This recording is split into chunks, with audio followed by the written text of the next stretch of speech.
Hi friends అందరికి. ఈ రోజు అయితే నాకు ఒక పార్సల్ వచ్చింది. ఏంటిదంటే గాజులు. మాకు న్యూ ఇయర్ రోజు వరకు అందిద్దాం అనుకుందంట గానీ ఒక్క రోజు అయితే లేట్ అయింది. చాలా ఇష్టంతో అల్లినక్క నేను అని చెప్పి పంపించింది. ఇవేమో పెద్దమ్మల కోసం క్లిప్పులు. అవే కాదు ఇంకిన్ని కూడా పంపించింది. మరి వాళ్ళు పంపించారు. ఎవరు పంపించారు అంటే వాళ్ళ ఛానల్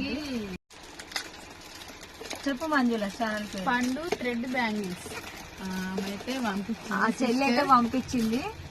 మీకు కూడా ఇట్లా కావాలి అనుకుంటే మాత్రం ఆ ఛానల్ వెళ్ళి ఒకసారి అయితే వాట్సాప్ లో మెసేజ్ చేయండి. మీకు కూడా ఇట్లా చేసి పంపిస్తుంది. నెంబర్ కూడా ఇస్తాం. బాగుంది. నా పేరు కింద అయితే వాళ్ళ ఛానల్ పేరు రాస్తా నేను. ఇంకా అట్లనే ఫోన్ నెంబర్ కూడా ఇస్తా. ఒకసారి మంచిగా నీట్ గా ఫోన్ చేసి అడగండి, తీసుకోండి. ఓకేనా ఫ్రెండ్స్, మరి బాయ్.